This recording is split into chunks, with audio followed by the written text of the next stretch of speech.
Este episódio foi criado usando inteligência artificial. A seguir, neste episódio do Follow Him. De repente, as comportas se abriram para mais revelações pessoais entre meu Pai no céu e eu, na compreensão de quem eu sou, não apenas no mundo, mas na eternidade. Qual é a minha relação com meu Pai no céu? Como criador, como alguém que foi criado à sua imagem, isso mudou tudo. Olá a todos, bem-vindos a mais um episódio do Follow Him. Meu nome é Hank Smith, sou o seu apresentador. Estou aqui com meu co-apresentador, John Bytheway, que socorre os fracos, levanta as mãos que estão abatidas e fortalece os joelhos enfraquecidos. John, sessão 80 e versículo 5. Um dos meus versículos favoritos. Eu realmente acho que descreve você.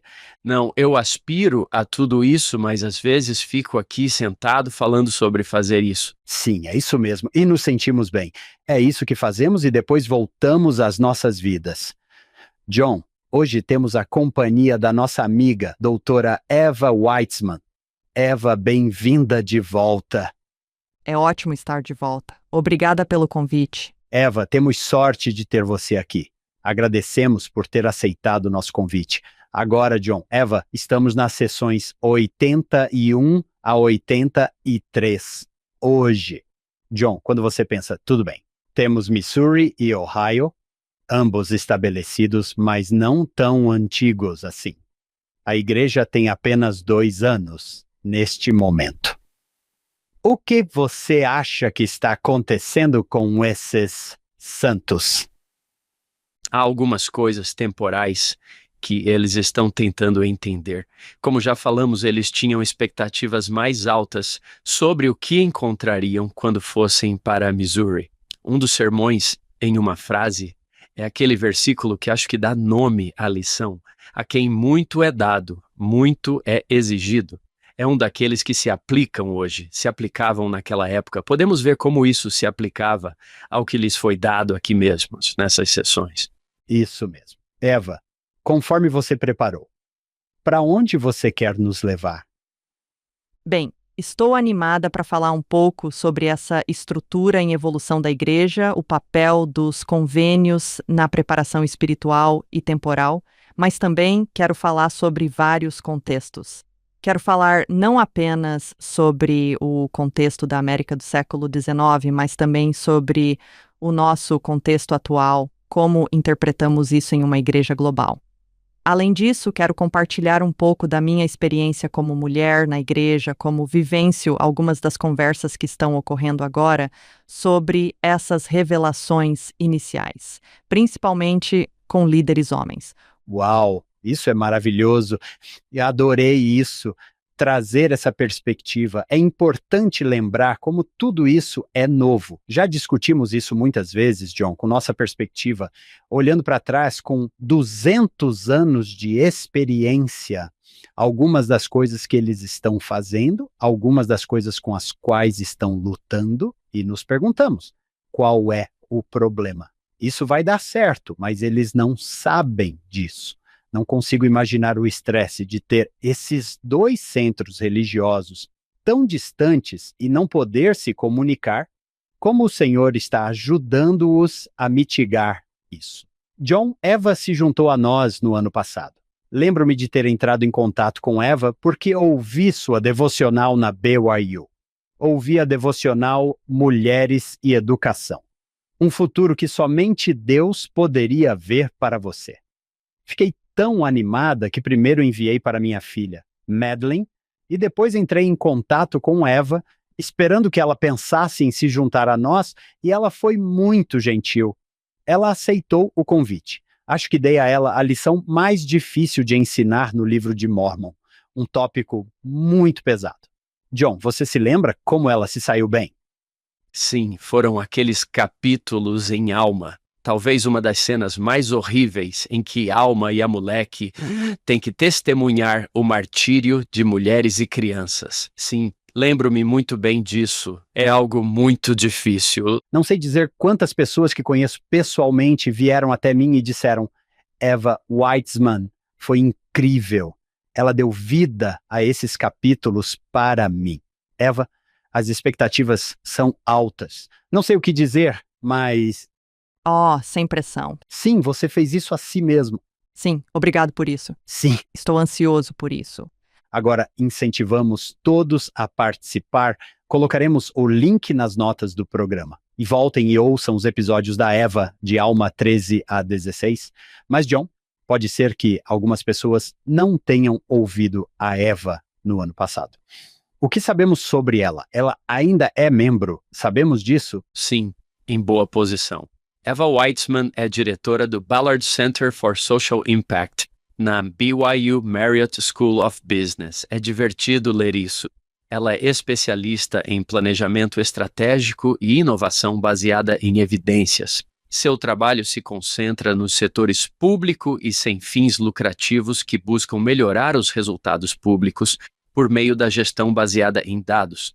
Ela e o coeditor Curtis Child publicaram recentemente um livro chamado Reimaginando a Teoria do Setor Sem Fins Lucrativos no Século XXI. O livro foi publicado pela imprensa da Universidade de Cambridge.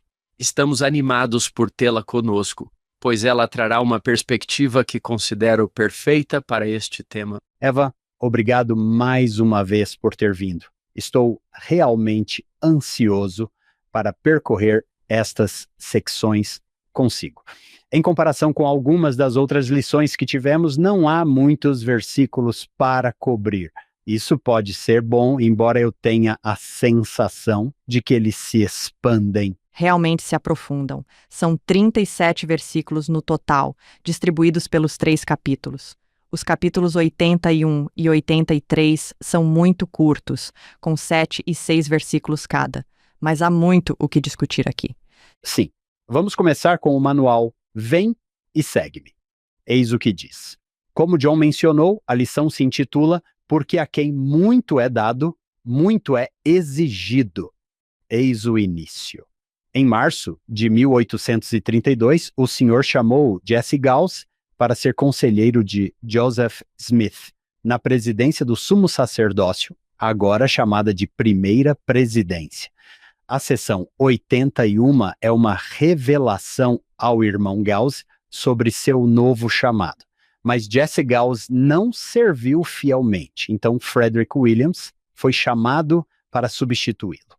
O nome do irmão Williams substituiu o nome do irmão Gause. Na revelação, isso pode parecer um detalhe menor, mas implica uma verdade significativa. A maioria das revelações em doutrina e convênios são dirigidas a pessoas específicas, mas sempre podemos buscar maneiras de aplicá-las a nós mesmos quando lemos o conselho do Senhor a Frederick Williams, para fortalecer os joelhos enfraquecidos. Podemos pensar nas pessoas que podemos fortalecer quando lemos o convite do Senhor aos membros da empresa unida para se unirem por este convênio. Podemos pensar em nossos próprios convênios e ler sua promessa. Estou ligado quando vocês fazem o que eu digo, como se ele estivesse falando conosco. Podemos fazer isso porque, como o Senhor declarou, o que eu digo a um, digo a todos. Eva, vamos começar. Como você quer começar? Acho que o que você mencionou na seção 81 foi originalmente dado a Jesse Gause. Quando lemos, é uma orientação para outra pessoa. Uma das coisas que adoro pensar é sobre o papel dos chamados do sacerdócio e a maneira como assumimos e renunciamos à autoridade do sacerdócio para desempenhar certas funções, e isso é, na verdade, parte do que vimos aqui. O chamado foi exercido por Jesse Gause até que não lhe pertencia mais, por motivos que eu pesquisei um pouco. Não há muita história aí, e sei que há uma espécie de curiosidade mórbida sobre o que aconteceu. Não sabemos muito. Temos alguns registros dele interagindo com sua família. Sabemos que ele veio de algumas tradições religiosas diferentes antes de se filiar à igreja. Sabemos que ele não viveu muito depois que essa revelação foi dada, mas não sabemos mais nada sobre ele. O que sabemos é que esse chamado foi então passado para Frederick Williams, Uma das coisas que isso me faz pensar é sobre o manto de um chamado, e frequentemente falamos sobre isso quando nos referimos a um bispo, mas também experimentei isso em funções que desempenhei na igreja, onde minha designação para uma função na igreja me dá acesso à autoridade do sacerdócio, que é diferente do que experimentei no resto da minha vida. Esse termo manto remete a Elias e Eliseu, essa bela história em 2 Reis, em que Elias está prestes a ser levado para o céu em uma carruagem de fogo, o que é como se todos nós pudéssemos ser levados em uma carruagem de fogo, mas ele pega seu manto, bate nas águas e elas se abrem para ele, e Eliseu, enquanto eles caminham, eles têm essa conversa nessa transição de poder, e então Elias é levado nessa carruagem de fogo, mas deixa o manto para Eliseu. Eliseu pega o manto. Será que vou ter poderes como o profeta Elias tinha? Como vou conseguir desempenhar o papel que ele desempenhou? Ele pegou o mesmo manto, bateu nas águas e elas se abriram. Penso nesse manto de conselheiro na presidência sendo passado de um homem para outro. Talvez eu não tenha separado as águas batendo nelas com meu casaco, mas experimentei milagres que foram claramente devido à autoridade do sacerdócio sob a qual eu estava operando quando tinha esses chamados. Em particular, houve um momento em que eu estava servindo como presidente das moças em minha ala. Eu tinha uma visão profunda das moças que estavam sob minha responsabilidade. Eu conseguia vê-las de uma maneira que percebi depois que fui desobrigada do chamado, quando esse dom me foi retirado. Era parte do manto daquele chamado, e foi estranho porque, durante várias semanas, senti como se estivesse andando por aí e vendo tudo em 2 dimensões, porque essa profundidade de conhecimento espiritual sobre as pessoas sob meus cuidados havia sido removida. Ela havia sido dada a outra pessoa para que ela pudesse cumprir aquele chamado. Sou grata pela realidade do sacerdócio, pelo acesso que temos a ele quando desempenhamos esses chamados. Essa é a primeira coisa em que penso. Tenho certeza de que muitas pessoas estão concordando com a cabeça, pensando: sim, quando fui desobrigado, foi como se algo tivesse desaparecido dentro de mim. É algo agridoce. Acho que já contei essa história antes, mas quando eu servia como presidente do Quórum de Elders, trabalhava com um membro do Quórum e estava realmente fazendo muito progresso com ele e com algumas dificuldades que ele estava enfrentando. Então fui desobrigado e ele ainda queria conversar, mas isso não aconteceu. Não estava lá. Sim, não estava lá. Eu disse a ele: não sei o que está acontecendo. Acho melhor você conversar com o presidente do Quórum de Elders, que não sou eu. Foi um momento fascinante. Eu não esperava que aquele poder não estivesse mais lá. Ainda éramos amigos e podíamos conversar, mas eu não estava recebendo toda a ajuda que sentia que precisava depois daquela desobrigação. Todas essas são pequenas testemunhas da realidade do sacerdócio de Deus. Quero muito que sempre voltemos ao significado disso, porque estamos em um lugar agora em que, em nossas alas e estacas, o sacerdócio está ao nosso redor. Nós o experimentamos e sentimos seu poder com tanta frequência que às vezes nem percebemos as bênçãos. Quando temos esses momentos em que dizemos: "Ah, eu realmente posso ver", talvez seja a cientista em mim. Consigo ver a diferença com ele e sem ele. Quando consigo fazer essa comparação, acho que é muito útil aproveitar esse momento para testemunhar isso. No versículo 2, há esse reconhecimento de Joseph Smith e das chaves do reino que ele possui. Diz: "A quem dei as chaves do reino, as quais pertencem sempre à presidência do sumo sacerdócio." Novamente, isso não é sobre Joseph Smith, o homem. É sobre seu ofício, o sacerdócio e seu chamado. Apenas um lembrete de que, quando falamos sobre as chaves do reino, referindo-nos a Mateus 16, verso 19, estamos falando sobre a capacidade de ligar na terra o que é ligado no céu. é toda essa autoridade para exercer o sacerdócio de Deus e o poder de Deus na terra, o que não é pouca coisa. Aqui temos a nomeação de um conselheiro para ele, e isso ainda é uma ideia nova, mesmo muito mais tarde, sob Brigham Young. Temos registros de reuniões em que as pessoas falam sobre os conselheiros na primeira presidência e como eles devem ser selecionados ou nomeados. Ainda há muita evolução na tentativa de descobrir o que é essa ordem, como esses chamados devem ser feitos, como essa autoridade deve ser distribuída. Está claro que as chaves precisam ser passadas por meio da ordenação. Sabemos disso. Entendemos neste ponto sobre o apoio necessário para essas ordenações. Tudo ainda é muito novo. Essa é uma das coisas que adoro na doutrina e convênios em geral. Adoro observar esses registros da lenta evolução do nosso conhecimento. Gosto de ver a revelação acontecendo porque não é uma revelação de um plano perfeitamente claro que todos sabem como seguir desde o início. É repetitiva, é paciente, erros são cometidos. O que adoro testemunhar isso em doutrina e convênios é que é assim que acontece na minha própria vida. Quando recebo revelação e tento seguir a vontade de Deus e tentar encontrá-la, geralmente não é revelada como um plano super claro, ponto por ponto. Às vezes, há momentos reais de clareza, mas na maioria das vezes, sou eu recebendo revelação, agindo de acordo com o que acho que recebi, recebendo correção ou reforço. Adoro que seja um padrão. Adoro poder ver Deus em minha própria vida e em doutrina e convênios. Você está absolutamente certo. Vejo a mesma coisa na minha própria vida. São 2 passos à frente, 1 passo atrás, 1 passo para o lado que não funcionou. Ok, vamos voltar. Vamos revisitar isso.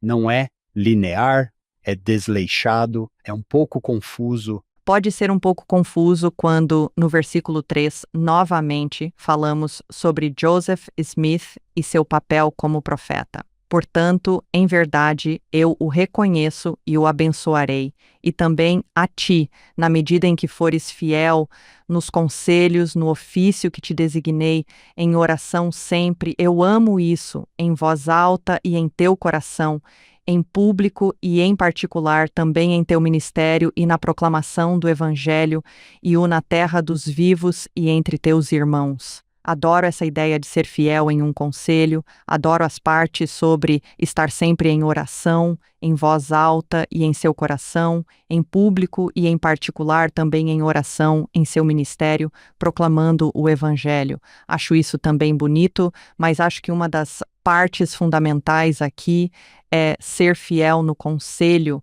pensando no que isso significa. Não se trata apenas de ser conselheiro agora, nesta presidência de Joseph Smith, o profeta, mas também da criação da primeira presidência, que é a criação de um conselho.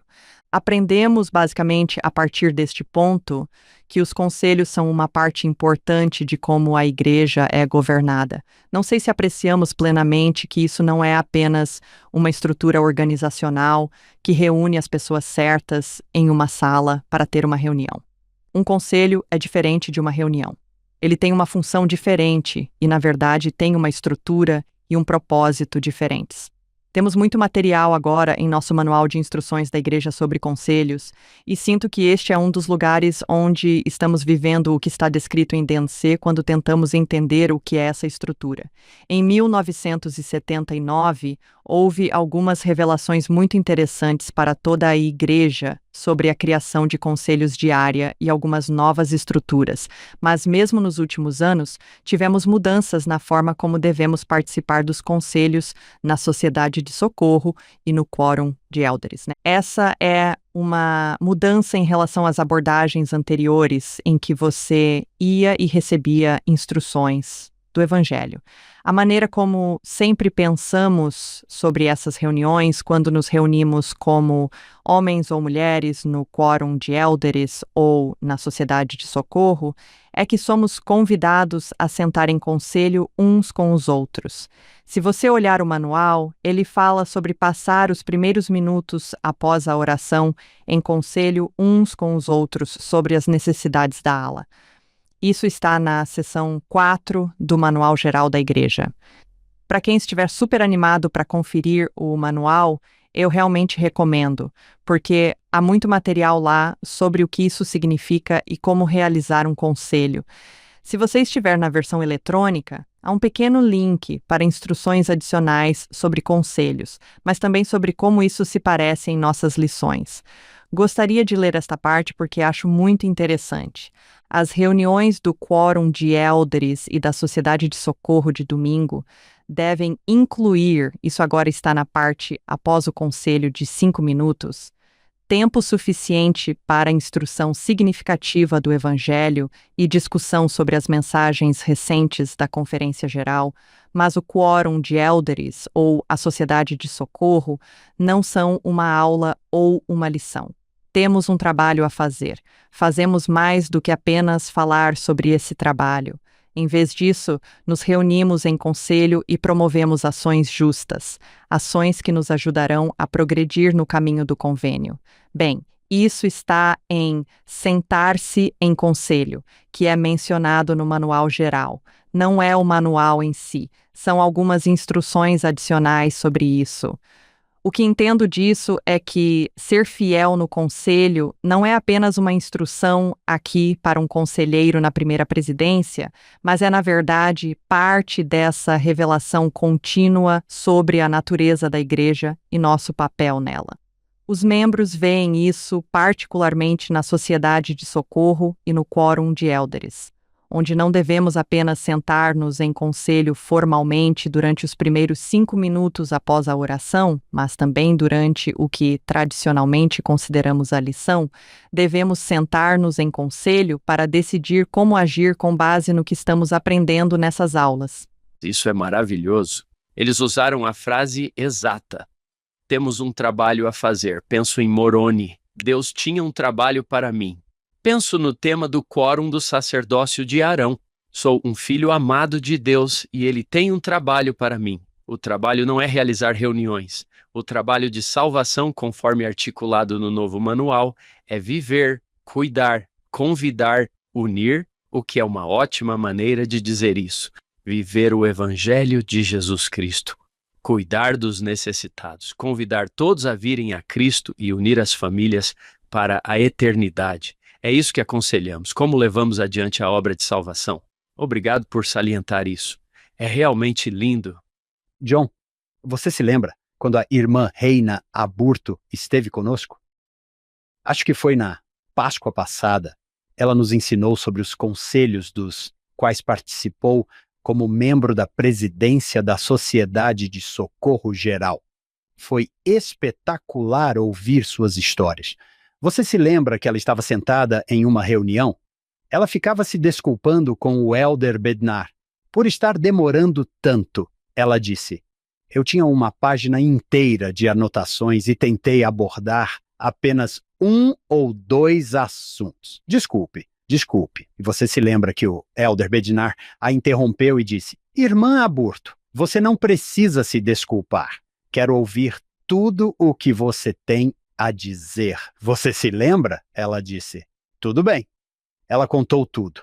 Foi maravilhoso ouvir como esses conselhos funcionavam. Lembro-me do que ela disse. Ela disse: "Todos vocês estão trazendo um pedaço da revelação." Sim, é muito interessante sobre as instruções que são dadas na seção 4, porque na verdade fala sobre como o líder ou o convocador do conselho deve ouvir muito mais do que falar, e que na verdade o papel deles é facilitar o conselho, em vez de liderá-lo. Também nos incentiva a resolver o máximo possível dos assuntos e minúcias fora dessas reuniões do conselho. Há tempo e espaço para as pessoas realmente exporem as experiências que estão tendo. Sugere que você procure especificamente o conselho de pessoas que talvez estejam um pouco mais quietas e fala explicitamente sobre buscar a opinião das mulheres quando elas estão sentadas no conselho, como em um conselho de ala. Se você pensar em um contexto global em que as mulheres falam, especialmente em ambientes formais, não é necessariamente a norma cultural. É muito importante que em nossa igreja elas sejam convidadas a falar. Se isso não acontecer naturalmente, elas devem ser especificamente convidadas e procuradas. Se você está sentado em um conselho com pessoas e alguém está muito quieto, há muitas razões para isso. Parte disso pode ser cultural. Parte disso também pode ser que elas sejam um pouco mais introvertidas ou talvez não sejam muito verbais. Elas gostam de pensar internamente antes de falar e ter certeza do que estão dizendo. Um dos conselhos que eu daria é pensar em diferentes maneiras de convidar essas pessoas a dar sua opinião, que possam se encaixar melhor com as pessoas e personalidades com quem você está trabalhando. Alguns deles podem realmente preferir enviar uma mensagem de texto ou um e-mail com suas ideias. Eles podem precisar de mais tempo para processar do que uma pergunta rápida durante a reunião, com a exigência de que uma decisão seja tomada até o final da sessão. Criar tempo e espaço para realmente permitir que as pessoas participem do conselho e sejam fiéis a ele é um conselho importante. Já conversei com algumas pessoas que disseram: desisti do conselho. Nunca fui ouvido. Todos sabemos que o presidente vai fazer o que quiser. De qualquer forma, o padrão é que dizemos o que queremos fazer e depois fazemos o que eles querem. Para que ter um conselho? Certo. Na verdade, isso é parte do motivo pelo qual a expressão fiel no conselho é tão importante.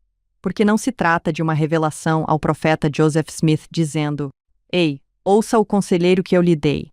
Na verdade, essa é uma revelação dada à pessoa cujo papel é o de conselheiro. O que significa ser fiel no conselho? Suspeito que signifique não desistir. Suspeito que também signifique ajudar a nutrir esse líder em seu papel. Se isso significa pegar o manual, se significa pegar um dos muitos materiais de treinamento que temos sobre liderança por meio de conselhos, isso pode ser útil. Entendo que nem todos estão prontos para aprender todas as lições, certo? Quando é conveniente para nós que eles entendam, mas acho que esse é um dos papéis que temos, porque cada um de nós terá a oportunidade de ocupar algumas dessas posições em que somos nós que convocamos a reunião, tomamos a decisão final e relatamos o que decidimos fazer em um conselho maior.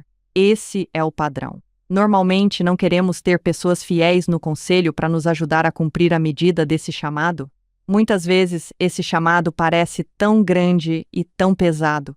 Não está tudo sobre seus ombros. Você não só tem Jesus Cristo no Espírito e o poder e a autoridade do sacerdócio para ajudá-lo a desempenhar essas funções, mas também recebeu, por desígnio divino, conselhos para poder desempenhar essa função. Obrigado, Eva, por destacar a fidelidade no conselho. Uma coisa que gostaria de dizer é que quando temos um conselho de jovens, um conselho de ala ou um conselho de jovens da estaca, estamos servindo de exemplo. Estamos mostrando aos nossos jovens como isso deve funcionar. Não vamos sacrificar os relacionamentos em nome da eficiência em nossos conselhos. Isso pode ser um pouco assustador para alguns líderes, porque você pode me mostrar algo que eu não vejo. Isso é bom, mas também é difícil ver coisas que você não vê, especialmente sobre si mesmo. Preciso ler essa história. Essa palestra se chama Aconselhamento com Nossos Conselhos, do Elder Ballard. Recentemente, um bispo que estava preocupado com a reverência em sua ala expressou sua preocupação aos membros do conselho da ala e pediu sugestões. Hesitante, a presidente da primária levantou a mão. Bem, ela disse, uma pessoa sempre faz visitas muito entusiasmadas na capela logo antes e depois da reunião sacramental, e isso pode ser bastante perturbador. O bispo não tinha notado ninguém sendo especialmente barulhento na capela, mas disse que gostaria de conversar com essa pessoa. Ele perguntou à irmã quem era. Ela respirou fundo e disse, é você, bispo. Ela disse, eu sei que você está apenas tentando se aproximar das pessoas e todos nós apreciamos seu desejo de cumprimentar todos que vêm à reunião. Mas quando os outros veem você andando pela capela, conversando com as pessoas durante a música de abertura, eles acham que também podem fazer o mesmo. Quando os outros membros do conselho da ala concordaram com a cabeça, você pode imaginar aquele momento em que todos pensavam: sim, todos nós vimos isso, menos você. Todos a favor? Sim. Dizia que o bispo agradeceu a ela e pediu recomendações. O conselho decidiu que o bispado, incluindo o bispo, deveria estar em seus lugares no púlpito 5 minutos antes da reunião sacramental para dar o exemplo de reverência. Durante uma discussão posterior, os membros do conselho indicaram unanimemente que o plano simples havia funcionado. A reverência na reunião sacramental havia melhorado decididamente. Eva, como posso chegar ao ponto em que convido meus conselheiros, se eu for presidente, para me mostrarem coisas, talvez até sobre mim, que eu não estou vendo? Porque isso pode ser bastante vulnerável. Pode ser muito vulnerável. Não acho que a questão seja como fazer com que eles falem, porque acho que se você convida e eles sabem que você é sincero, eles estão prontos para compartilhar com você coisas que você talvez não saiba sobre si mesmo. Então, acho que a questão é realmente como você se prepara para esse feedback com a humildade que isso requer, o bom humor que isso requer. Essa é provavelmente uma preparação que cada um de nós deve considerar. Sim, mesmo no casamento, com filhos. Sim, esses momentos podem ser assustadores. Também é interessante pensar sobre esses conselhos, onde você tem todas essas pessoas com experiências e origens diversas que, esperamos, se forem fiéis ao conselho, dirão o que pensam. Mas também sabemos que devemos evitar contendas. E se discordarmos, não deveríamos todos fazer o que o líder diz para não provocar contendas? Ser fiel no conselho significa, às vezes, discordar com o objetivo final de encontrar a vontade de Deus. Encontrar isso significa, então, ser capaz de se alinhar com a vontade de Deus e, então, você se torna unânime. Cada um de nós chegará a isso com peças diferentes. Como você mencionou sobre a irmã Aburto, diferentes peças dessa revelação.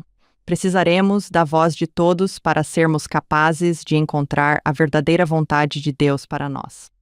Lembro-me da irmã Aburto acrescentar que, quando você tem uma ideia, não se apegue emocionalmente a ela. Coloque-a na mesa. Ela não é mais sua.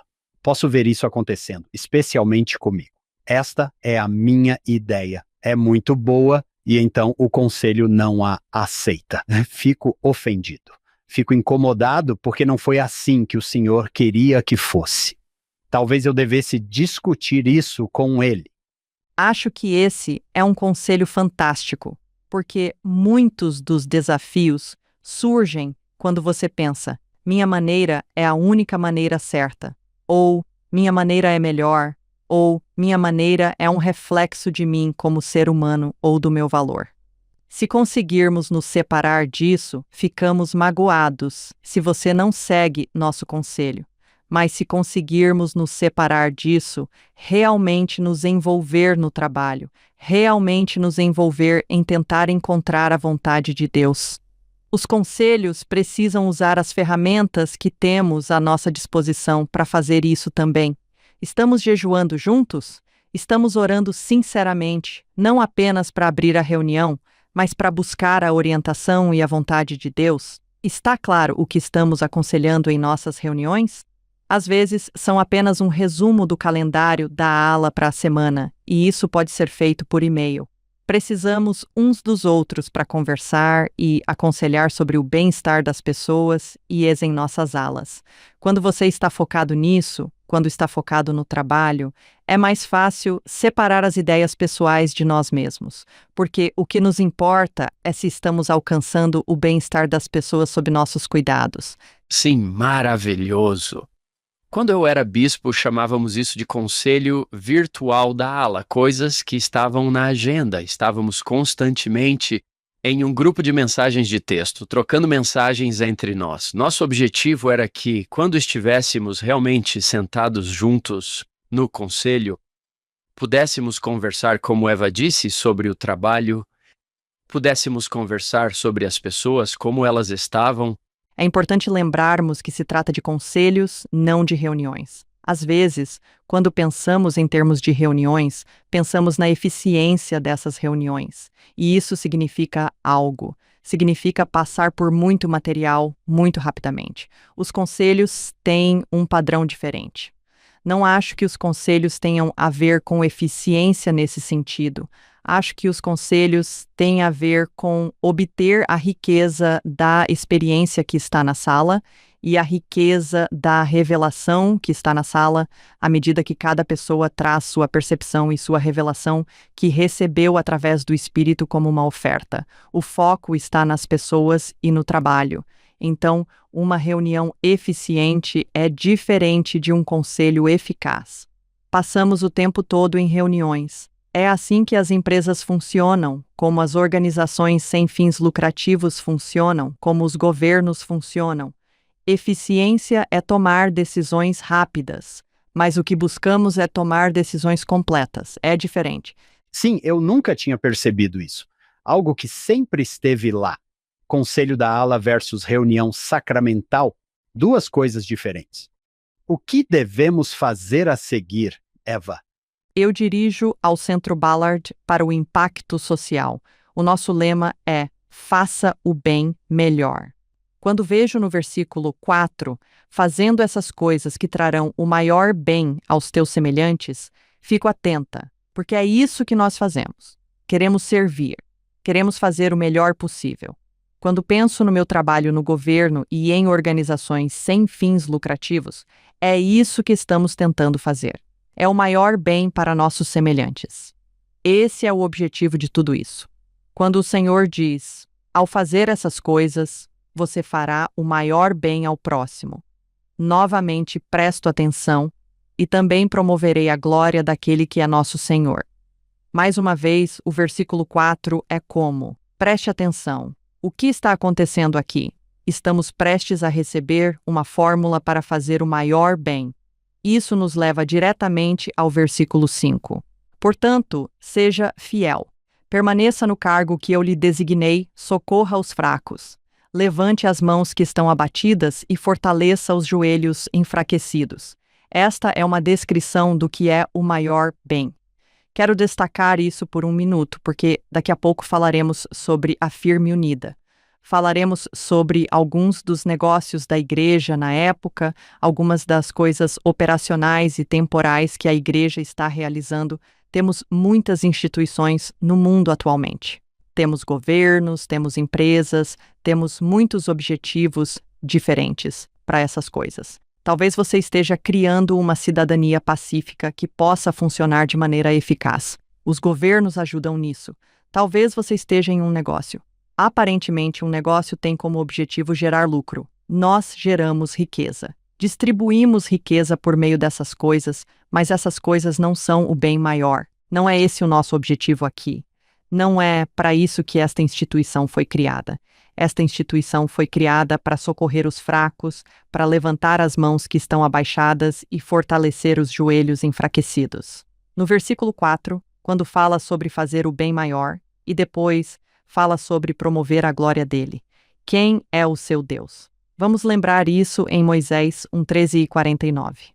Aprendemos que esta é a minha obra e a minha glória, levar a efeito a imortalidade e a vida eterna do homem. O que é essa glória? É o bem-estar de cada um de nós, de nossas famílias, de nossos vizinhos e de todos em nossas comunidades. Portanto, quero ter certeza de que manteremos isso em primeiro plano, mesmo ao entrarmos na Firme Unida, que aprenderemos rapidamente. Embora trate de alguns dos bens temporais da igreja, aprenderemos rapidamente que tudo se resume a isso. É tudo uma questão de servir uns aos outros. Quero dar um passo atrás por um minuto e pensar sobre o contexto cultural em que isso está sendo dito. Se você estivesse andando pela América do início do século XIX e perguntasse: quem tem a função de socorrer os fracos, levantar as mãos que estão caídas e fortalecer os joelhos enfraquecidos? Talvez algumas pessoas respondessem que é responsabilidade da igreja, mas se você aprofundasse mais, descobriria que tradicionalmente esse era um trabalho das mulheres. Eram as mulheres que criavam o que chamavam de sociedades benevolentes, onde se reuniam para prestar serviços. Mesmo no contexto da igreja, você ouviria um sermão no domingo sobre como precisamos servir as pessoas e cuidar dos pobres, e quem normalmente cumpria essa missão eram as mulheres. De muitas maneiras, isso é revolucionário, pois convida os homens a participar desse trabalho de cuidar das pessoas vulneráveis, fracas ou doentes. Isso pode incluir crianças. É muito interessante e não é algo isolado. Veremos isso repetidamente. O trabalho do sacerdócio é tanto o trabalho da salvação quanto esse trabalho de cuidado. E, o que é digno de nota, porque é muito diferente da maioria dos sistemas padrão no mundo, e o fato de que ele está centrado não apenas no trabalho de cuidar, mas no papel dos homens no trabalho de cuidar é, sem dúvida, revolucionário neste momento.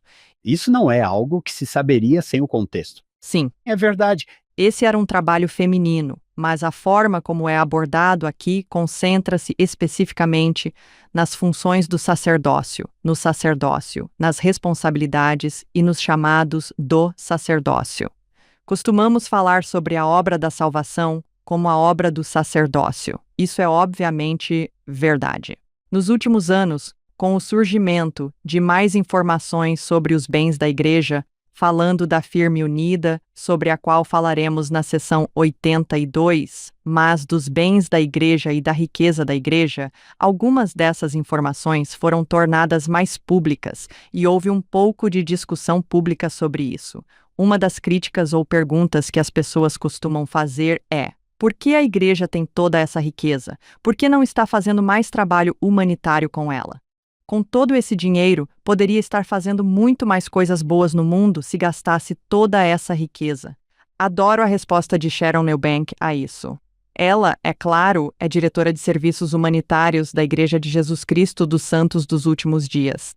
Ela disse isso em vários lugares, mas um lugar onde ficou muito bem registrado foi em uma devocional que ela deu na Universidade Brigham Young, Idaho. E ela diz: às vezes me perguntam por que a igreja não gasta mais dinheiro em trabalho humanitário. Por que não para de construir templos caros e concentra seus recursos em ajudar os pobres? Ela diz que essa é uma pergunta legítima para a Igreja de Jesus Cristo. Ela não critica a pergunta. Ela diz que é uma pergunta justa. Aqui estou eu, líder dos nossos esforços humanitários. Vamos conversar sobre isso por um minuto. Ela continua dizendo: mas é o dinheiro que resolve os males da sociedade? O mundo investiu 2 trilhões de dólares para resolver problemas crônicos na África. Por que a situação não melhorou? Porque o dinheiro não é realmente o problema. O progresso duradouro vem de relacionamentos de confiança, infraestrutura, redução da corrupção e da capacidade das pessoas de trabalharem juntas. O dinheiro não necessariamente cria essas coisas. Elas devem ser desenvolvidas juntamente com os recursos e, francamente, é um trabalho muito mais difícil. Nunca vou menosprezar a única coisa que esta igreja faz, que eleva comunidades inteiras em rápido desenvolvimento. Ela convida homens e mulheres de todas as classes sociais e origens a entrar em edifícios sagrados e fazer as promessas mais vinculativas e importantes de suas vidas mortais. Nesses edifícios, eles prometem não roubar nem mentir. Prometem ser fiéis ao cônjuge e aos filhos.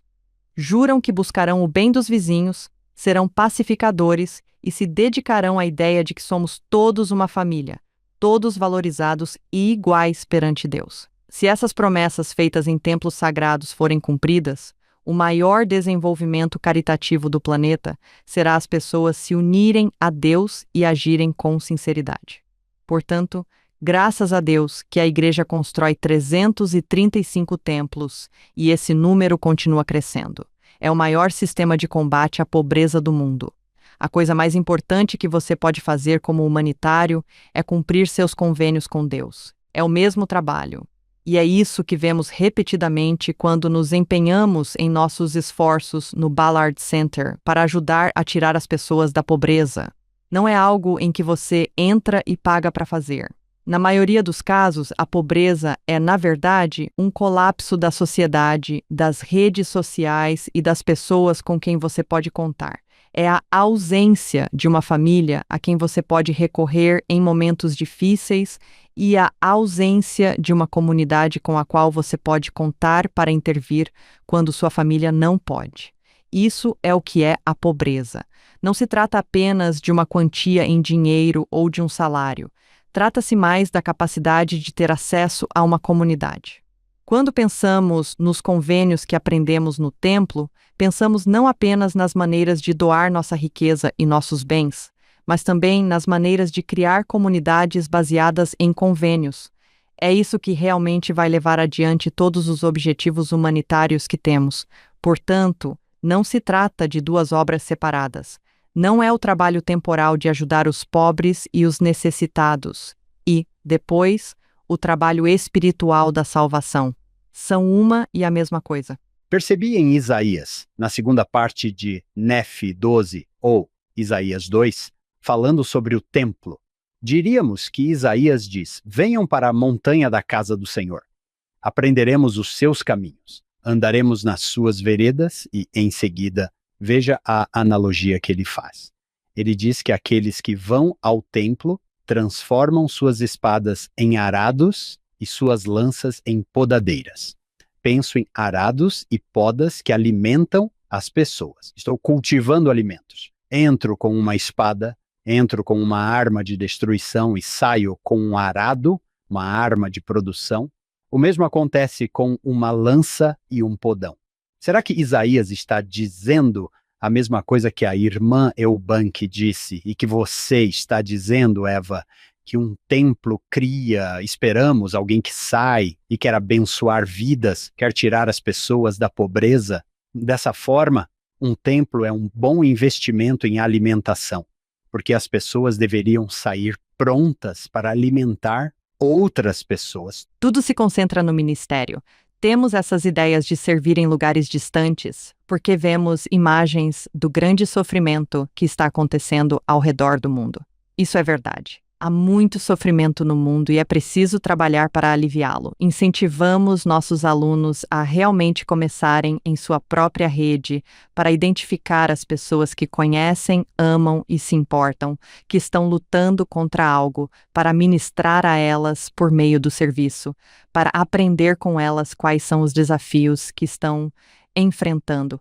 É realmente por aí que começamos. Quero dizer, eu poderia falar sobre alguns dos trabalhos que estamos fazendo, testando amostras de água na Bolívia, ou testando diferentes programas com pessoas em situação de rua, em nosso próprio bairro, em Provo, mas, na verdade, as ideias revolucionárias são que a melhor maneira de alcançar mudanças no mundo e ajudar a aliviar o sofrimento é fortalecer nossas próprias redes e usar as habilidades e ferramentas de impacto social para melhorar não apenas a vida daquele indivíduo, mas os sistemas e programas que afetam ele e outras pessoas como ele.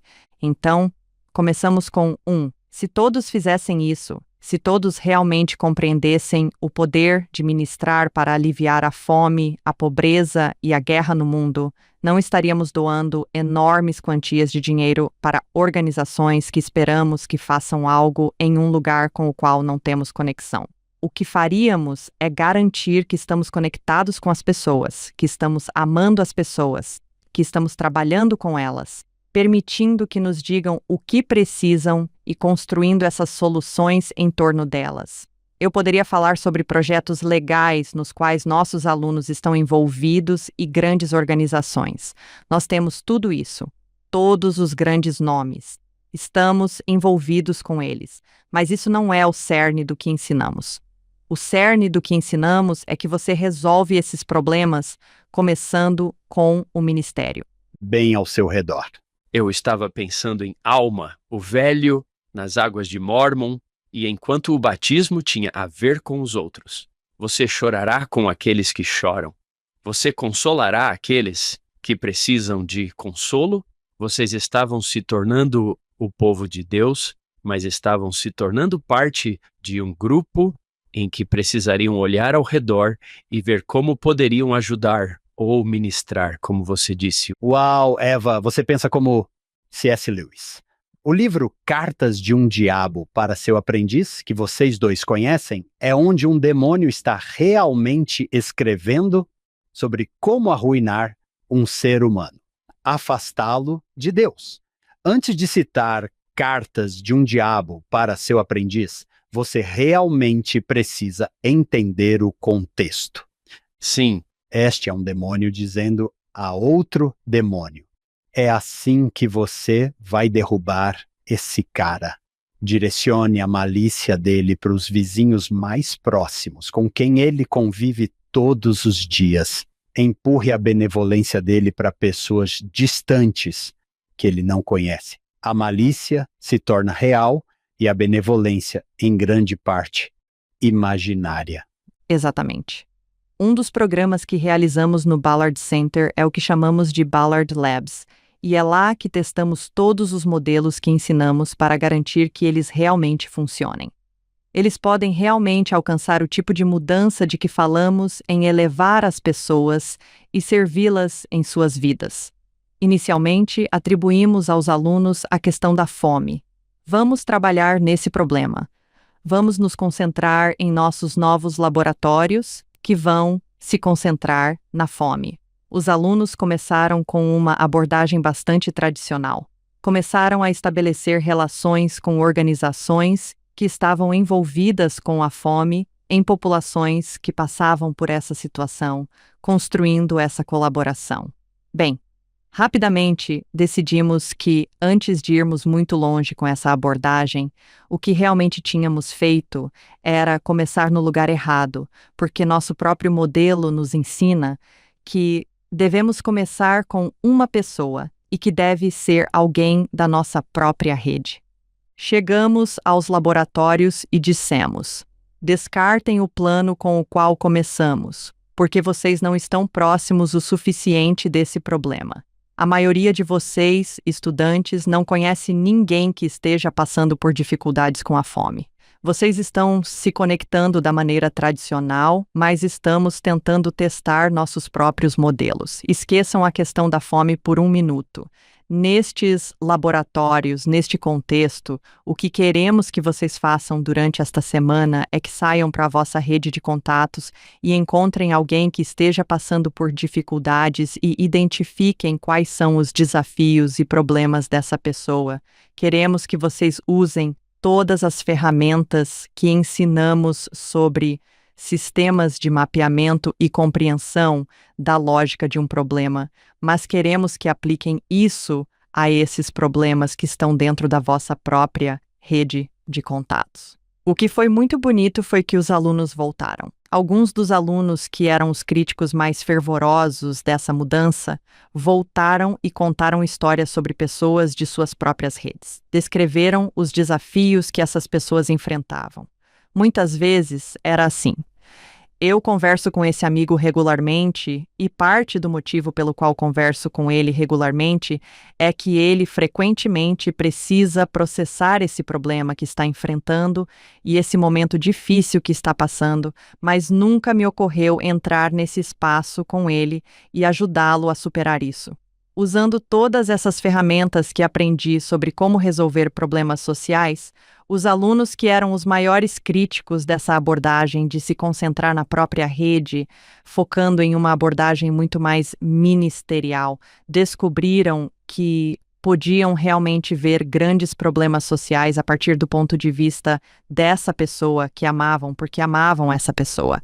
Eles viram todo o problema de uma perspectiva diferente, uma perspectiva que lhes permitiu não apenas chegar e dizer é assim que você deve resolver seu problema, mas sim cocriar com essa pessoa, porque eles têm essa relação de cuidado e amor, onde agora há agência envolvida e a pessoa está ajudando a resolver seu próprio problema, mas com a perspectiva de que há outras pessoas que também estão passando por esse problema. Se pudermos resolver esse problema na sua vida, podemos realmente ampliar isso em nossa comunidade e ajudar muitas outras pessoas. Eu lhe digo, é a única maneira de funcionar. A única maneira de funcionar é se tivermos indivíduos nas comunidades trabalhando juntos para resolver os problemas que estão testemunhando em suas próprias comunidades. E então, uma rede global de pessoas fazendo esse tipo de ministério é como resolveremos os problemas globais. Eva, fiquei muito emocionado com isso. Esse é o trabalho do Senhor.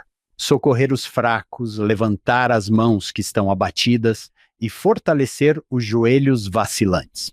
Se pensarmos no ministério do presidente Monson, vemos que ele ministrava constantemente uma pessoa de cada vez. Eva, se você não se importa, gostaria de ilustrar o que você acabou de ensinar com uma história. Este é Mervyn Arnold, na Conferência Geral de abril de 2004. Ele conta esta história. O irmão José de Souza Marques era o tipo de líder que realmente compreendia o princípio ensinado pelo Salvador. E se algum de vós for fraco no espírito, que o receba aquele que é forte, para que seja edificado em toda a mansidão e também se torne forte. Isso está na seção 84, que será lida em breve. Como membro da presidência do ramo em Fortaleza, Brasil, o irmão Marques, juntamente com outros líderes do sacerdócio, desenvolveu um plano para reativar aqueles que estavam menos ativos em seu ramo. Um desses membros menos ativos era um jovem chamado Fernando Araújo. Recentemente conversei com Fernando e ele me contou sua experiência. Agora vou narrar do ponto de vista de Fernando. Comecei a participar de competições de surf nas manhãs de domingo e parei de frequentar as reuniões da igreja. Em uma manhã de domingo o irmão Marques bateu à minha porta e perguntou à minha mãe, que não era membro, se poderia falar comigo. Quando ela disse que eu estava dormindo, ele pediu permissão para me acordar. Ele me disse: Fernando, você está atrasado para a igreja, não está ouvindo minhas desculpas. Ele me levou para a igreja. No domingo seguinte aconteceu a mesma coisa. Então, no terceiro domingo, decidi sair mais cedo para evitar encontrá-lo. Quando abri o portão, o encontrei sentado em seu carro lendo as escrituras. Quando ele me viu, disse: Que bom, você acordou cedo hoje. Vamos procurar outro jovem. Recorri à minha agência, mas ele disse: Podemos conversar sobre isso mais tarde. Depois de 8 domingos, não consegui me livrar dele. Então, decidi dormir na casa de um amigo. Na manhã seguinte, eu estava na praia quando vi um homem vestido de terno e gravata caminhando em minha direção. Quando vi que era o irmão Marques, corri para dentro da água. De repente, senti a mão de alguém em meu ombro. Era o irmão Marques, com água até o peito. Ele estava de camisa e gravata. Ele me pegou pela mão e disse: Você está atrasado. Vamos embora. Quando argumentei que não tinha roupa para vestir, ele respondeu: Estão no carro. Naquele dia, ao sairmos do mar, fiquei comovido com o amor sincero e a preocupação do irmão Marques por mim. Ele realmente compreendeu as palavras do Salvador.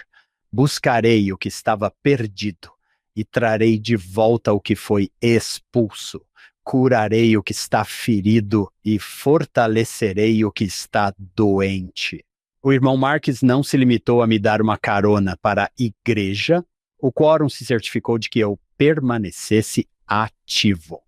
Eles planejaram atividades que me fizeram sentir necessário e querido, e recebi um chamado, e os membros do quórum se tornaram meus amigos. Ok, voltemos ao Elder Arnold.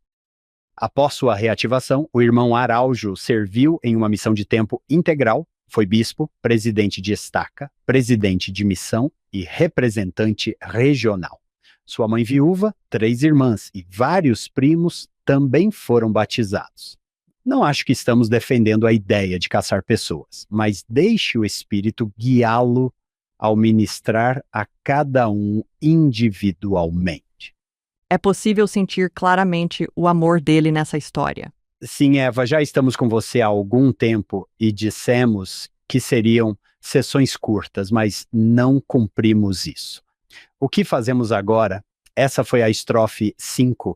Uma coisa antes de sairmos da sessão 81, e eu quero chamar a atenção para o versículo 7.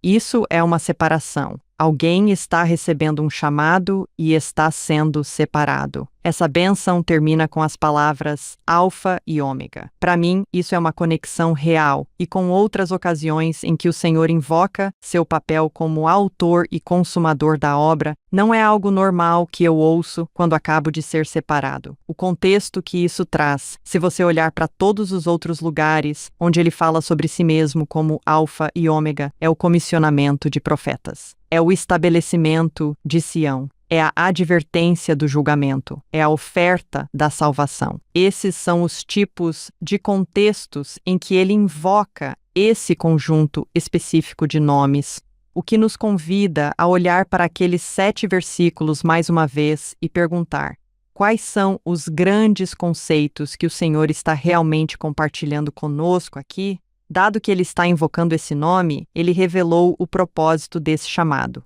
Ele convidou o seu povo a ser fiel no conselho. Ele também nos convidou a nos envolver na obra de levantar outros que estão sofrendo e em dor. Essa é a obra dele. Antes de deixarmos isso, quero aproveitar este momento para reconhecer quem é que está falando, mesmo que sejam apenas alguns versículos curtos, para que não os levemos muito a sério. Uau! O autor e consumador. Gostei disso. Notei que Eva, na sessão 82, mudamos de local. Sim, mudamos. Joseph Smith fez uma longa viagem. Sim, e os santos estão realmente espalhados por 2 áreas agora, e é aí que começamos a ouvir a metáfora das estacas de Sião. Você tem Sião no condado de Jackson, agora você tem Kirtland, Ohio, que está começando a ser reconhecida como uma das estacas de Sião. Falamos sobre estacas o tempo todo. Agora, isso parece totalmente normal, mas, novamente, a igreja é nova. Isso é uma referência à ideia de Sião ser uma tenda e essas estacas serem as extremidades externas à medida que a tenda se expande, também dando alguma estrutura àquela tenda. Estamos espalhados por diferentes localizações geográficas. Além disso, a igreja, neste momento, tem várias propriedades diferentes. Eles têm operações mercantis, operações editoriais. Cada vez mais estão recebendo doações para cuidar dos pobres. Eles têm compras de terras e armazéns. Há todo tipo de coisa neste momento que a igreja possui. Na sessão 82, veremos a firme unida tomar forma. O termo firma tem conotações econômicas reais. Uma ideia meio legalista de que estamos criando essencialmente um negócio para abrigar todos esses bens temporais que a igreja possui. Mas na seção 104, veremos que o termo firma unida é substituído por ordem unida. O que está sendo revelado aqui não é um conjunto mundano de instruções comerciais e legais. O que está sendo revelado aqui é, na verdade, informações sobre a ordem de Deus, a maneira como queremos que nossos assuntos temporais sejam administrados em Sião. Isso está entre os primórdios disso. Não é o início, mas é muito no início desse processo. Estou muito feliz por falarmos sobre isso. O que uma igreja faz com suas propriedades? Essas são perguntas muito boas. Então, agora que temos coisas, o que fazemos com elas? Sim, não podemos esquecer John e Eva entre as sessões 81 e 82. São apenas alguns milímetros para nós, mas é como uma viagem de 6 semanas para chegar ao Missouri. Sem linhas telefônicas, sem mensagens de texto. Às vezes, você perde a viagem entre essas sessões porque pode pular para a próxima. Sim, é uma jornada épica em que essas famílias estão envolvidas, enquanto tentam criar e receber revelações e criar a igreja e sua estrutura, mas também estão constantemente sob ataque.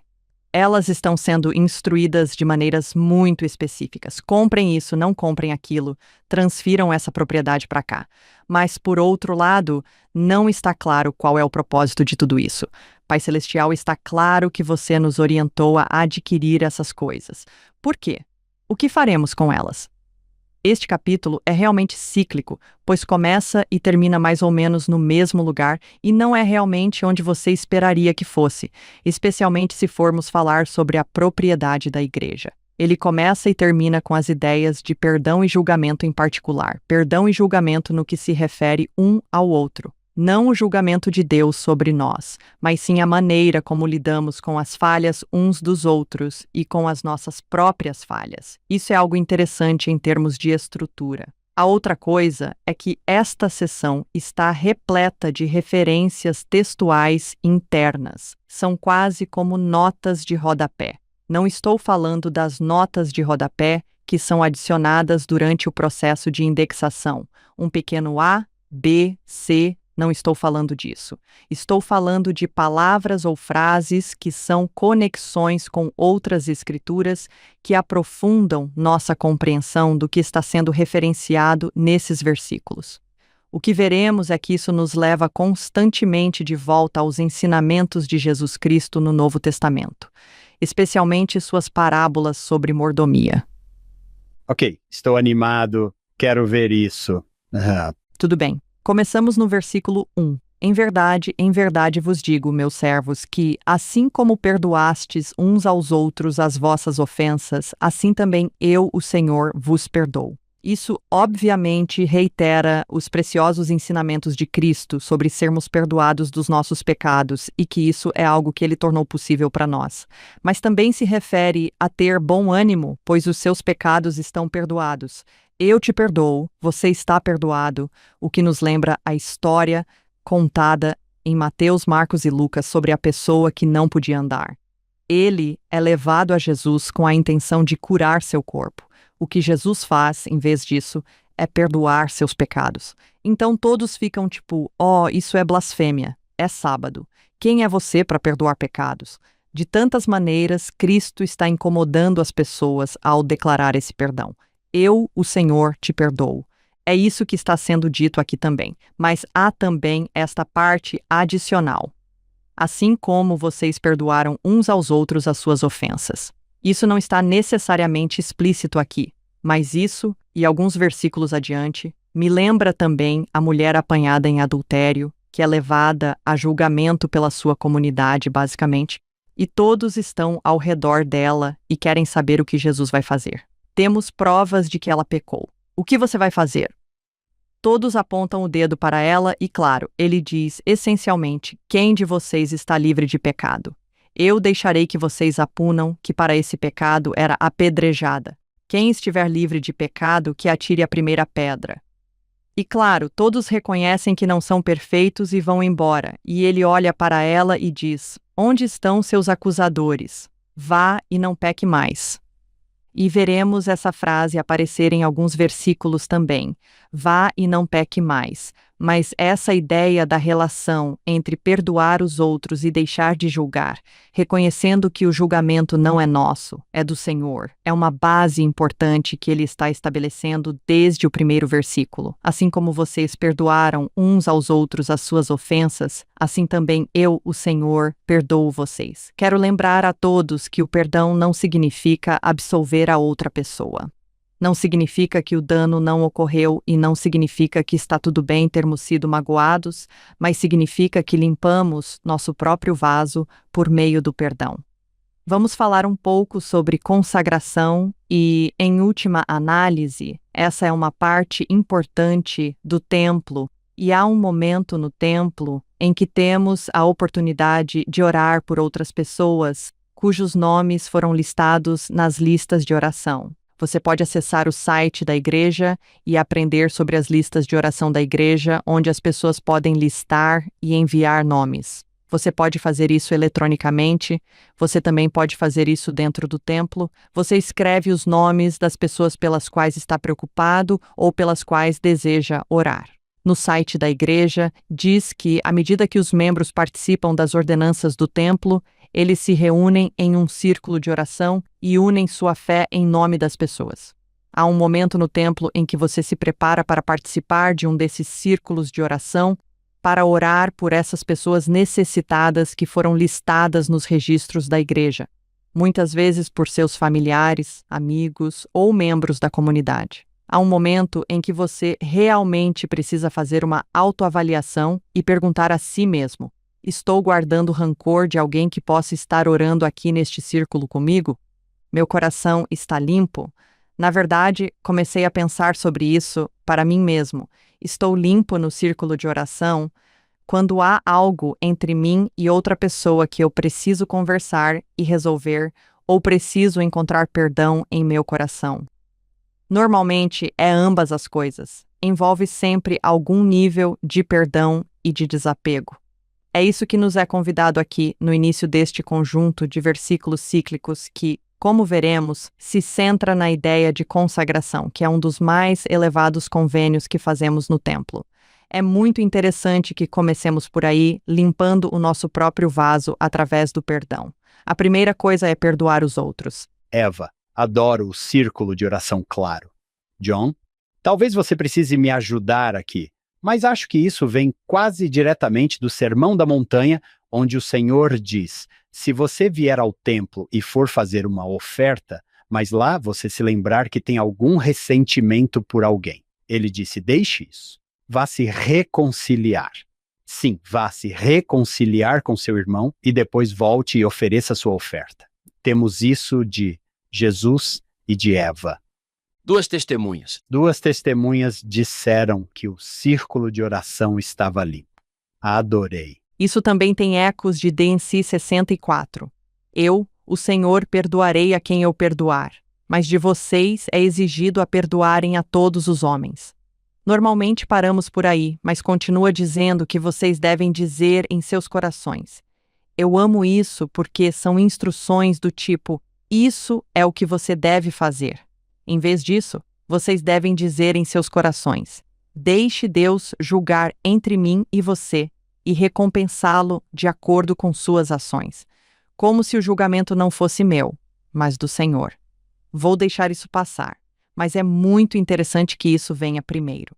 Esse é o versículo 1, e em seguida o versículo 2 diz: no entanto, há aqueles entre vós que pecaram excessivamente. Sim, todos vós pecastes, mas em verdade vos digo que, de agora em diante, guardai-vos do pecado, para que julgamentos severos não caiam sobre vossas cabeças. Primeiro, você perdoa. Isso faz parte da purificação, mas então, obviamente, você também precisa se concentrar em si mesmo e se livrar do pecado. Trabalhe isso com o Senhor e certifique-se de que você está limpo, porque o perdão em si é uma purificação necessária, assim como estar livre do pecado e arrepender-se é uma purificação necessária. Então estamos nos purificando enquanto nos preparamos para esses precursores da lei da consagração, em termos do templo e dos convênios que fazemos lá. Esse versículo me fez sorrir. Alguns de vocês pecaram. Na verdade, todos vocês. Na verdade, todos vocês, e isso não é verdade. Quero dizer, é simplesmente verdade. Eu me pergunto se, quando estavam ouvindo isso, talvez sendo lido, vocês chegaram a esse ponto. Sim, todos vocês. Há uma lista a caminho. Isso vai ficar mais específico? Eva, vamos para o versículo 3? Agora, este eu me lembro do seminário. Há aqui algumas frases incríveis, como: a quem muito é dado, muito é exigido, e aquele que pecar contra a luz maior receberá a condenação maior. Essa é uma daquelas frases que acho que as pessoas reduzem a algo como: tudo bem, a quem muito é dado, muito é exigido. Mas há também uma pequena nota de rodapé. Na verdade, não é uma nota de rodapé, mas uma referência a outra frase de Lucas, que diz: porque a quem muito é dado, muito será exigido. Há algumas histórias em Lucas 12 e o contexto imediato para a quem muito é dado, muito será exigido. É basicamente a história de um servo que sabia que deveria cuidar das coisas, mas não o fez porque não tinha certeza de quando seu senhor voltaria. Então ele preferiu festejar, mas ele sabia que deveria cuidar das coisas e ser um bom administrador, porque sabia que receberia um castigo maior. A história também fala sobre como, se o servo não soubesse que essa era sua responsabilidade, ele não teria recebido uma punição tão severa. Tudo isso é muito bom, mas se você avançar um pouco mais em Lucas 12, Há outra história sobre mordomia que leva diretamente a isso. É uma história sobre uma pessoa que está trabalhando em seus campos e vinhedos e tem uma colheita realmente ótima, tanta abundância que não cabe no celeiro. Ele pensa consigo mesmo: bem, o que vou fazer com todos esses bens incríveis? Agora, lembre-se, o contexto da seção 82 é que temos todos esses bens. O que devemos fazer com eles? Agora estamos ligados à parábola de Jesus Cristo, e ele está falando sobre esse homem que tem mais bens do que sabe o que fazer com eles. E ele diz: ah, eu sei o que vou fazer. Vou derrubar meu celeiro e construir um maior. Então eu posso basicamente festejar, comer, beber e ser feliz com toda essa abundância que criei para mim mesmo.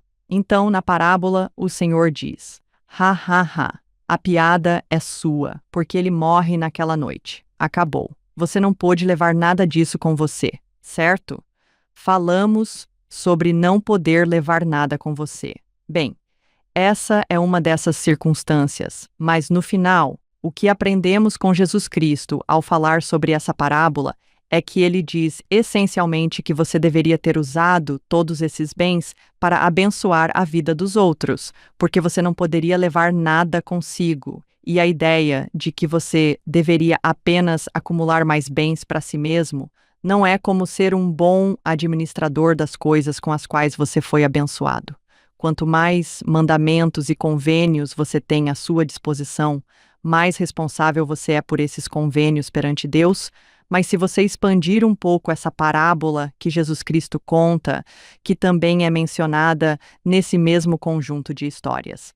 Então, você também tem essa ideia de que quando você recebe muito em termos de riqueza ou abundância, como foi o caso do mordomo, isso também é exigido de você. Então, há um duplo significado que fica claro se você olhar para os ensinamentos diretos de Jesus Cristo em relação a essa linha específica, as histórias e parábolas que a cercam.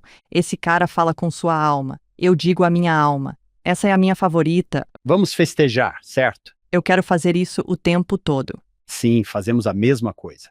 Quando chego nessa parte da história com meus alunos, pergunto: quantos de vocês sabem, sapatos demais? Não poderiam trazer todos para BYU. Eles levantam a mão. Se o problema de vocês é ter tantas coisas que precisam de um lugar maior, então essa história do capítulo 12 de Lucas é para vocês. Exatamente, exatamente. Preciso de garagens maiores. Esse é o meu maior problema? Sim. Mais uma vez, esse duplo significado estará presente em algumas dessas outras escrituras, tanto em D&C quanto nas parábolas às quais elas se referem.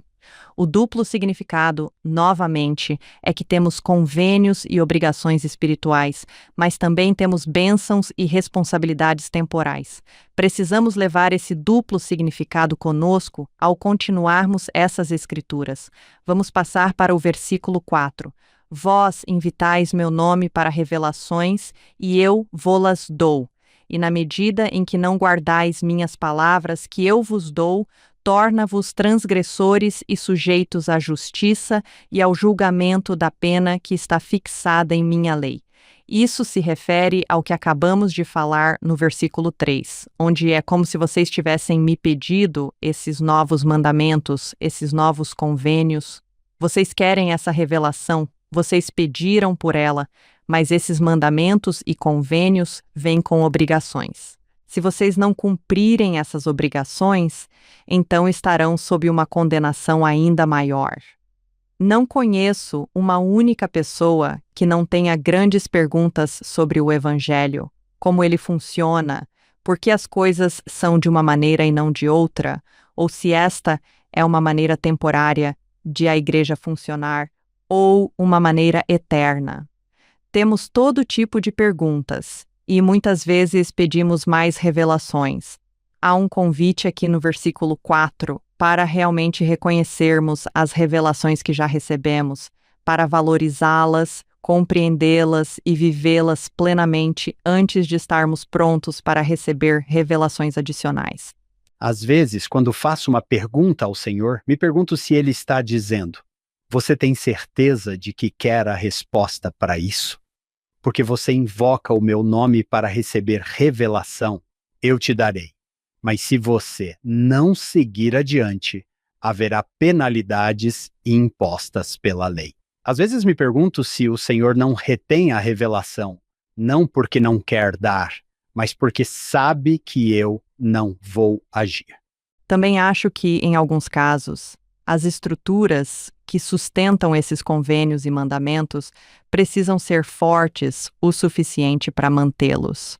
Falamos um pouco sobre ministrar, falamos um pouco sobre conselhos. Essas são coisas que eu não diria que todas as pessoas que conheço, incluindo eu mesma, estão cumprindo plenamente. Estou realmente pronto para as leis que são construídas, e é sobre essas coisas. O conselho e o ministrar são uma estrutura sobre a qual revelações adicionais seriam construídas. Se não estou pronto para cumprir minha parte no aconselhamento, em servir aos outros ou em ministrar aos outros, então as leis superiores estão contando com isso, quase como um pré-requisito para que eu seja capaz de receber, suportar e cumprir quaisquer leis superiores. Na verdade, precisamos olhar para dentro de nós mesmos e ver o quanto somos diligentes em manter o que temos e cuidar do que temos em termos dos mandamentos e convênios que já foram revelados. Isso não significa que não posso ter curiosidade ou desejo por mais coisas de Deus. É claro que é correto querer mais revelações, mais compreensão, mas às vezes a maneira de chegar lá é realmente concentrar-se no que foi colocado diante de nós, ser administradores diligentes desses convênios e mandamentos? Sim, quantas vezes vemos isso nas Escrituras? O Senhor diz: Ah, você fez muito bem com o que eu lhe dei, eu te farei governante sobre muitas coisas. João, ele não diz a mesma coisa a Moroni quando disse: Eu escrevi a visão do irmão de Jared. Eu ia enviar para você, mas o Senhor disse: Não. Vamos ver o que eles fazem com o que têm e então daremos mais a eles. Isso parece aparecer repetidamente nas Escrituras, Eva, não é? Sim, realmente parece. Em algumas das parábolas específicas que veremos referenciadas à medida que continuarmos na seção 82. Como a parábola dos talentos, ele diz: Vamos ver como você se saiu. Se você fez bem com o dom que já recebeu, vou lhe dar mais. Carol Stevens, que na época era a primeira conselheira na presidência da Sociedade de Socorro. Ela fez um discurso na Conferência Geral em outubro de 2013, e o título do discurso era Sabemos o que temos? Na época, havia muitas perguntas, especialmente nos Estados Unidos, sobre o papel das mulheres na igreja, o acesso ao sacerdócio e o que isso significava, como foi planejado, como era, e isso foi antes de alguns esclarecimentos sobre as mulheres terem acesso à autoridade do sacerdócio, por meio dos chamamentos que elas possuíam, o que foi esclarecido pelo presidente Oaks, além de outras coisas que foram refinadas. Então havia uma sede real naquele momento, há cerca de 11 anos. Ela diz: Filhos de Deus, vocês sabem quem são? Vocês sabem o que têm? Vocês são dignos de exercer o sacerdócio e receber o poder e as bênçãos do sacerdócio? Filhas de Deus. Sabemos quem somos? Sabemos o que temos? Somos dignas de receber o poder e as bênçãos do sacerdócio? Ela está realmente convidando para um momento de reflexão para dizer: estou administrando o conhecimento e o acesso que já tenho, conforme peço, e estou curiosa e ansiosa por mais? Vários anos depois, em abril de 2018, o presidente Nelson falou sobre as bênçãos do sacerdócio, em particular, o poder que foi concedido aos homens que possuem o sacerdócio para dar bênçãos, e ele diz que alguns de nossos irmãos agem como se não compreendessem o que é o sacerdócio e o que ele lhes permite fazer. Conhecemos irmãos que designam irmãs como líderes da primária, das moças ou da sociedade de socorro e professoras, mas não as abençoam. Não as abençoam com o poder para cumprir seus chamados. Eles apenas dão admoestações e instruções. E então ele diz que o poder do sacerdócio foi restaurado na terra. Presidentes de estaca e bispos, por favor, certifiquem-se de que todos os membros dos quórums sob sua administração compreendam como dar uma bênção do sacerdócio, incluindo a dignidade pessoal e a preparação espiritual necessárias para invocar plenamente o poder de Deus.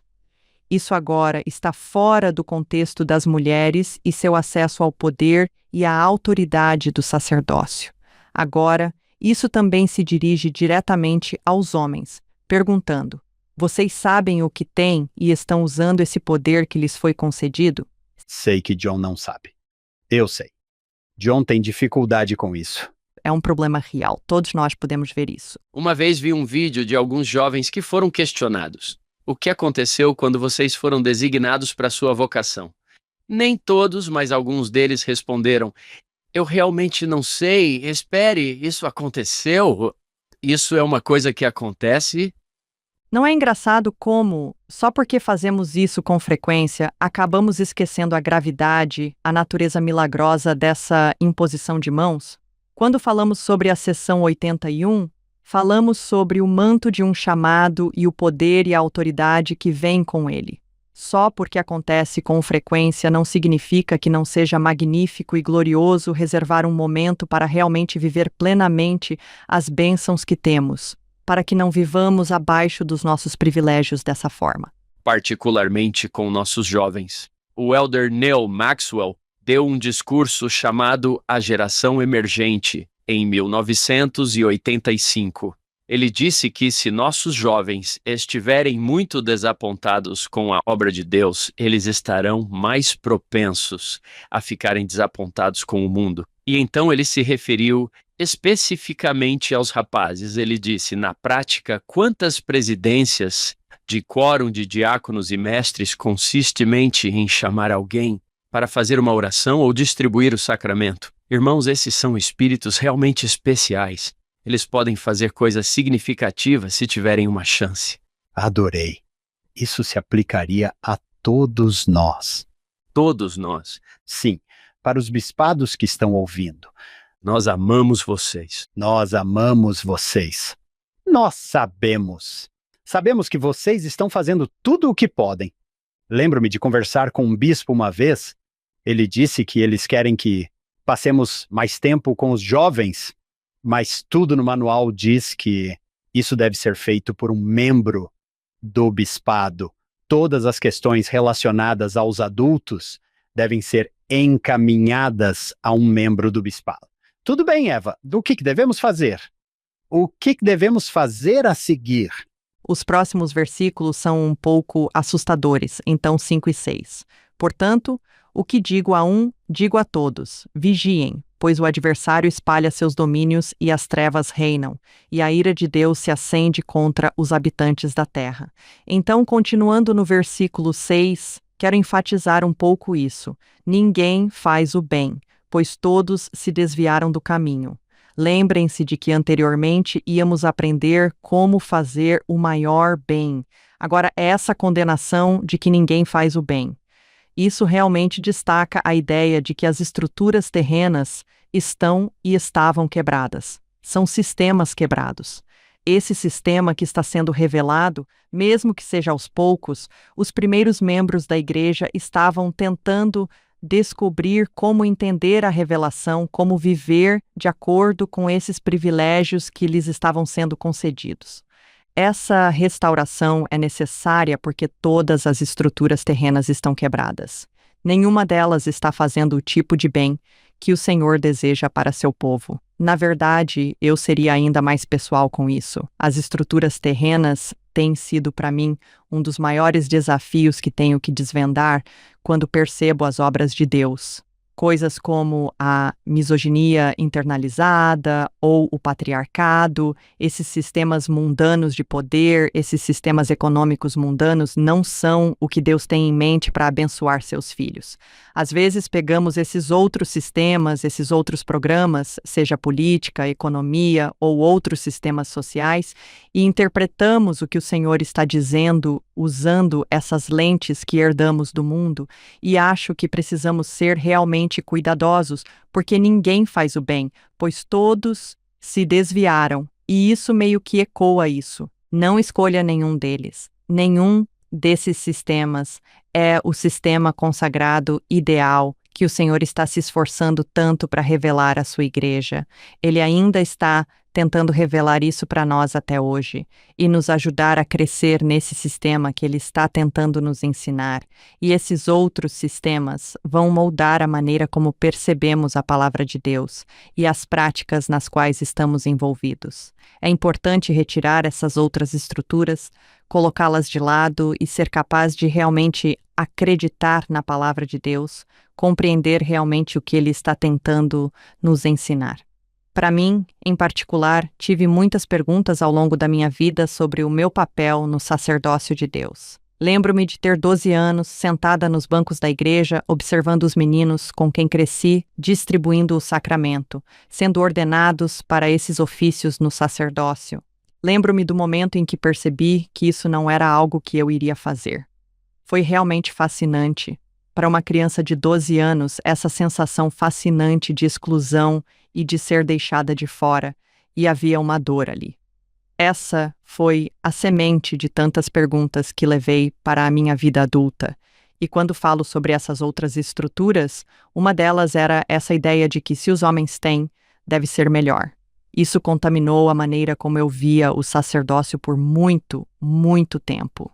Foi só quando dei um passo atrás e disse: espere um minuto. E se eu não partisse da premissa de que tudo que é masculino é superior? E se eu deixasse de lado essa estrutura mundana por um minuto e olhasse para o que eu realmente tenho e ao que tenho acesso, o que é ser filha de Deus? De repente, as comportas se abriram para uma revelação mais pessoal entre meu Pai no céu e eu, na compreensão de quem eu sou, não apenas no mundo, mas na eternidade. Qual é a minha relação com meu Pai no céu como Criador, como alguém que foi criada à sua imagem? Isso mudou tudo.